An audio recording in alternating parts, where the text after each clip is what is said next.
Good evening. This is Shindo. As the distractions continue, as terrorism is continuing to be an almost daily thing, and as the economy continues to fail, I am keeping my eye out there for you to realize that all of this is leading up to one thing. Let's not forget Russia.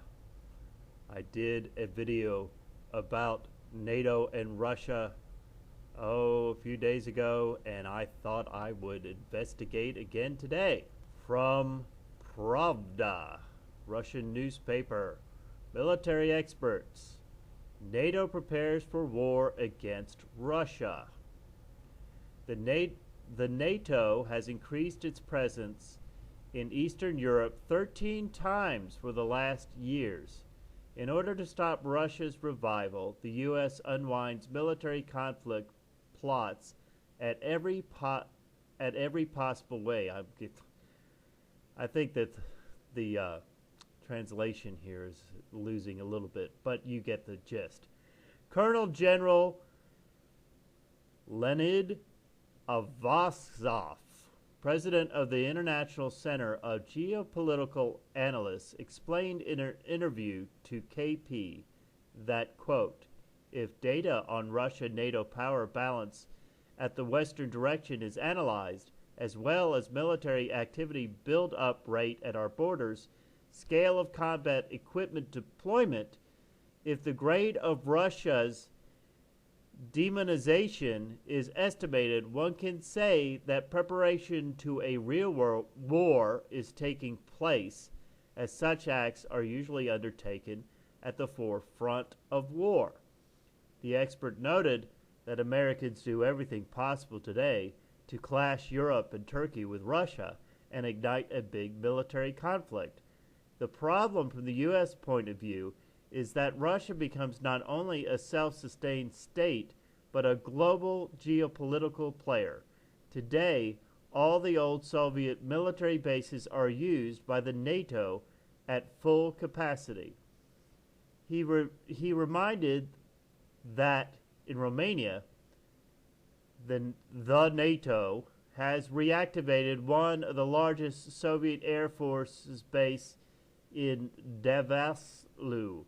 In Poland, Dutch, German, Polish Corps has been deployed at the former military base of the Soviet times with a headquarters in Szczecin.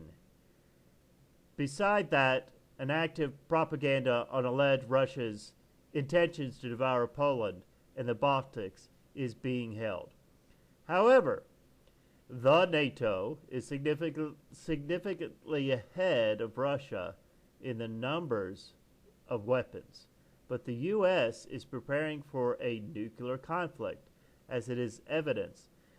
Leonid Ivansov pointed out, quote, and here the main players are certainly not the Europeans.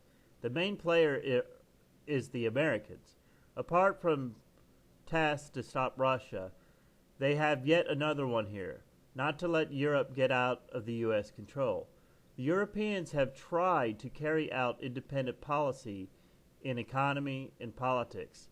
They don't want to sign a colonial transatlantic deal, and in military field, there is a total of American control. Even the Supreme Allied Commander, Europe, is an American, so they keep politicians and businesses in Europe through military obedience, the analyst highlighted. According to him, the U.S. practices force build-up of the military stage in Eastern Europe. The Americans may not even carry out their global strike, but create an incident which will generate an armed conflict, and then they will shed a tear that they don't want to wage war, but are obliged to defend the NATO allies. It is important for them to wage war, not in the territory of the U.S., but in Europe, as Europe is not only an ally for them, but a competitor in economy.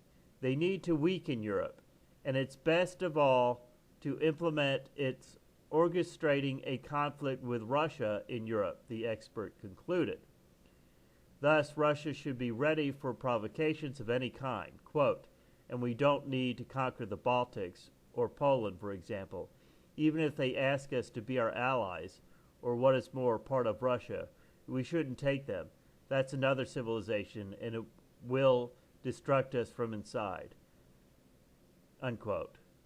Leonid Ivaskov added.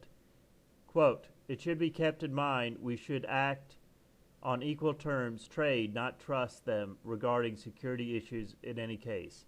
Only balance of power is our guarantee of no war in the future, unquote, the expert concluded. Yes, please forgive me for my totally mauling the Russian language, and please forgive this translation. But you get the gist. The Russians apparently are pretty much looking at the Americans the way they did back in the good old days of the Cold War. And with everything else happening, and with the economy falling apart, and it's going to fall apart in Europe, you're going to watch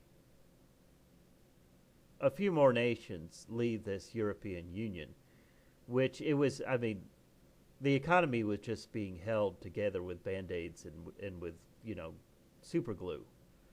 So when they leave, and they will, there will be other nations that leave the EU. When they leave, Europe, the European economy is really going to collapse. I mean, just collapse is the proper word. We're not talking about a recession, folks, which of course will have reverberations all around the world. It will affect the economy here in the United States. And when the economy is threatened like this, that's when they start talking about war. Again, I was told, first the economic collapse, then the war. Pay attention, because they don't want you to find these things out for yourselves. They don't want you to notice that, the whole idea, back in the day, I can remember the 80s, and I can remember Ronald Reagan and Mikhail Gorbachev and the whole Cold War era. I can remember it. I can remember the end of it. And back then, maybe I was just too young to realize that perhaps not everyone felt this way, but back then, it was all a matter of patriotism to be against Russia. But today, and I don't think it's just because I'm older and wiser, it just isn't there. It just isn't there. So we're going into a war that the United States of America is unable to fight. And not because we don't have the technology, not because we don't have the men, but because we don't have the will to fight it. We've lost that. We are not a nation of warriors anymore. Not by a long shot. Folks, it's scary times in which we live in, and you've got that computer there, and you can find this stuff out for yourself. Hey, I would love for people to give me news articles that I can discuss here on my channel. I'm trying just to open people's minds, open their eyes to what's really going on. Is this some global conspiracy, some cabal of people behind all of this? I don't know. Perhaps things are just moving in this direction for some cosmic reason. Perhaps there are energies behind this that are unknown to us, things that we can't possibly understand. But what I do know and what I do see is that we are heading towards an abyss. And folks, the sooner you wake up to that reality, the better you will be. This is Shindo. Have a nice evening. This is my kingdom come. This is my kingdom come.